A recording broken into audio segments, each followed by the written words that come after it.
by the end of the year. Well, during the week, Tony Abbott made a different intervention into a different debate, and that was the energy debate, where he made his views on a clean energy target perfectly clear. Have a look at this.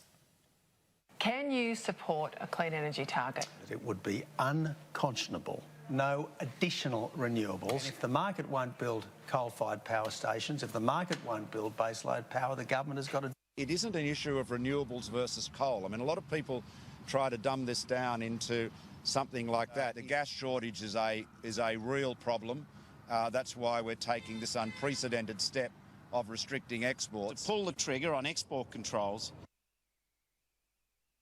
Well, Christopher, I asked you this question a couple of weeks ago, and Tony Abbott has given an emphatic answer. He has described the adoption of a clean energy target, in his view, as being unconscionable on the part of the coalition.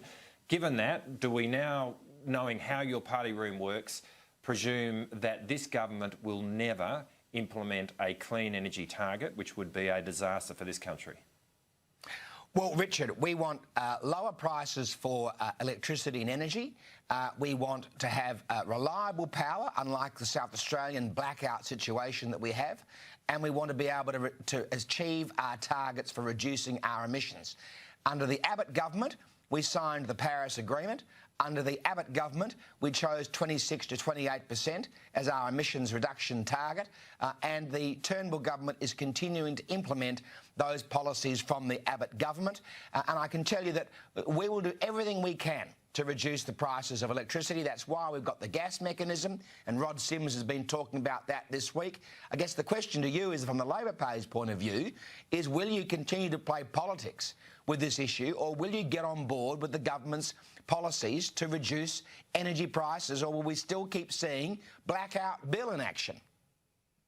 Look, we don't want to be playing politics with this, which is why when the Finkel review came out proposing a clean energy target, not exactly the one that we would have gone with ourselves, but we saw that as a moment where we might be able to get some bipartisanship on this issue. We made it clear that we would have a very good look at this, and we were very open-minded to it. But it now seems as though a clean energy target has been taken off the table. So of all the issues that you just said you would look at, I'm not sure whether this is one of them. And perhaps let me ask you the question in a different form. Is there any position, is there anything that Tony Abbott has asked for, a position that Tony Abbott has taken where this government has been prepared to go in a different direction? Well, we're all of the above people. We're pragmatic. We're not going to be ideological about this. I know Labor and the Greens want to be ideological, which is what's got us into this position in South Australia, where we have blackouts all through summer. But we're all of the above people. So we're in favour of renewable energy, solar power, pumped hydro. We're in favour of keeping coal-fired power stations open in order to keep prices down and reliability up. We're not going to be ideological, unlike you, but I think we need to go to the break. So when we come back, we'll be talking to Travis Auld from the AFL about our favourite subject.